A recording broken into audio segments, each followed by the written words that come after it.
नमस्कार, खेत खजाना में आपका स्वागत है। आज दिसंबर की 22 तारीख है और दिन है शुक्रवार। सरसों बाजार में आज का जो अपडेट है उसको लेकर के हाजिर हैं, लेकिन आपसे पहले वही निवेदन कि अगर आप इस चैनल पर नए हैं तो इसे सब्सक्राइब कर लीजिए। सब्सक्राइब करने के साथ साथ बेल आइकन को जरूर प्रेस कीजिए ताकि वीडियो अपलोड होते ही सबसे पहले आप तक पहुंचे। आप इसे लाइक और शेयर कर रहे हैं, इसके लिए आपका हृदय से आभार। सरसों बाजार में पिछले 3-4 दिन से लगातार गिरावट बढ़ रही है और आज भी वो सिलसिला जारी रहा। आज भी गिरावट बढ़ी है, लेकिन एक सुखद बात यह है कि आज सलोनी प्लांट के अंदर बाजार कुछ प्लस और हुआ है। कुछ प्लस कल शाम को हुआ था, आज भी कुछ प्लस हुआ है। कितना प्लस हुआ है विस्तार से बात करेंगे।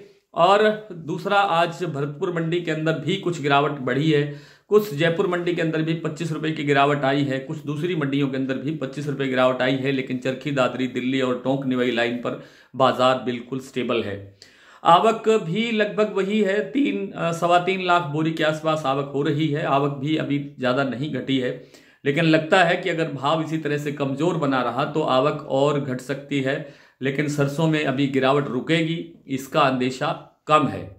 और चूंकि इंटरनेशनल मार्केट के अंदर जो खाद्य तेलों का बाजार है वो बहुत कमज़ोर है, इसलिए कोई सहारा नहीं है। नई फसल आने में अभी हालांकि समय है, लेकिन नई फसल की जो पोजीशन है, जो स्थिति है, वो बहुत अच्छी बताई जा रही है। पिछले साल से बिजाई भी कुछ अधिक बताई जा रही है सरसों की, इसलिए भी एक दबाव है बाजार पर। और पिछला स्टॉक भी सरसों का काफ़ी अच्छा मजबूत स्थिति में है, इसलिए इन सब कारणों से बाजार में अब जरा सा भी सुधार की या तेजी की गुंजाइश बिल्कुल नहीं लगती है। बाजार या तो यहाँ ठहर सकता है या थोड़ा और गिरावट दिखा सकता है।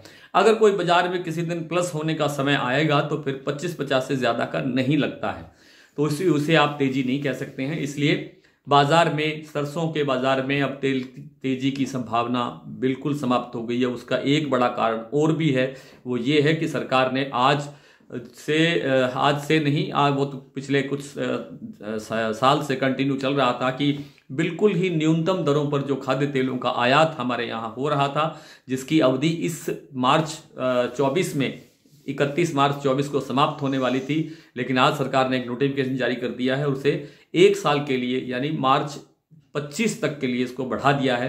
इन्हीं जो मिनिमम दरों पर या नाम मात्र की दरों पर जो शुल्क लग रहा है आयात पर, खाद्य तेलों के आयात पर, उसी पर ही आयात होगा। तो उस प्रेशर से भी आज बाजार में गिरावट का, दबाव का माहौल देखा गया है। इसी तरह से पाम और सोया तेल के अंदर भी गिरावट बढ़ी है। दूसरे खाद्य तेलों में भी गिरावट बढ़ी है। मूंगफली तेल का बाजार अभी 1575 रुपये राजकोट का भाव प्रति 10 किलो का स्थिर है, लेकिन गिरावट आ सकती है थोड़ी बहुती। और सबसे ज़्यादा गिरावट अगर किसी चीज़ में देखने को मिली है तो वो है बिनोला तेल।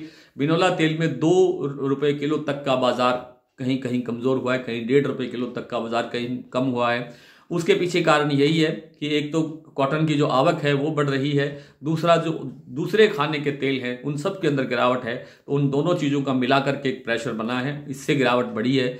लेकिन ये गिरावट जो है वो रिकवर होने की स्थिति में है। सरसों के तेल में रिकवरी की गुंजाइश नहीं है। मूंगफली के तेल में और बिनोला तेल के अंदर रिकवरी की गुंजाइश पूरी की पूरी बनी हुई है। आइए कुछ मंडियों के भाव देख लेते हैं और फिर साथ ही आपके प्रश्नों का उत्तर भी देने का प्रयास करेंगे।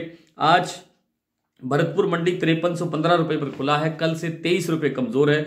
जयपुर 5525 रुपये, कल से फिर आप कह सकते हैं कि 25 रुपये कमज़ोर है।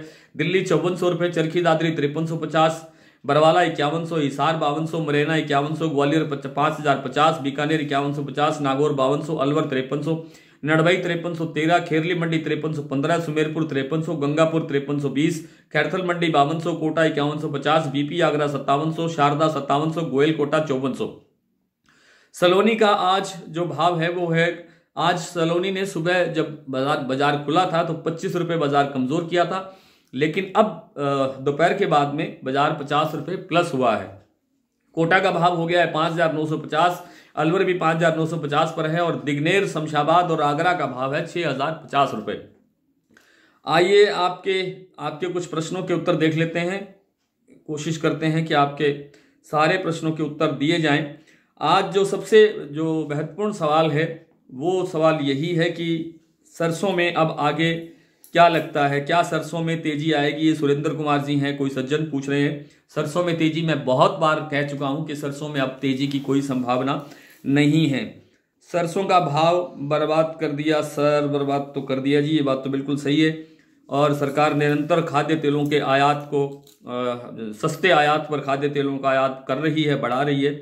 बाजरा का भाव भी बताया करो, किस किस चीज़ों का भाव बताएंगे। बाजरा का भाव मैंने कल भी बताया था कि 2200 से लेकर के 2250 के बीच में है रेवाड़ी मंडी का भाव। नई मंडी में नई न्यूज़ अराइवल नीमच हो गया, ये भी हो गया। धनिया का भाव भी बताना। धनिया का भाव तो नहीं बता सकता मैं, लेकिन धनिया का इतना है कि धनिया में बिजाई काफ़ी कमज़ोर है, आगे माहौल थोड़ा गर्म रह सकता है, तेज़ी रह सकती है। सरसों में जनवरी में क्या रह सकता है? कुछ नहीं रह सकता, यही भाव इसी के आसपास रहेगा या इससे कुछ कमज़ोर रहेगा। जनवरी में कहाँ से ताकत आएगी, जब जनवरी के अंदर नई फसल आने का बिल्कुल मुहाने पर होगा समय, सीजन। इसलिए चना की रिपोर्ट क्या है? चना की रिपोर्ट भी मैंने कल बताई थी आपको कि चना का जो उत्पादन है पिछले साल का वो भी कम है, इस साल जो बिजाई हो रही है वो भी कम है और आपूर्ति कम है। लेकिन नेफेड के पास जो चना है उसकी बिकवाली है और जो स्टॉकिस्ट हैं वो भी अपना माल बेच रहे हैं, इसलिए चना के बाजार पर दबाव बना हुआ है। लेकिन आगे चल करके चना में भी सुधार होने की संभावना है।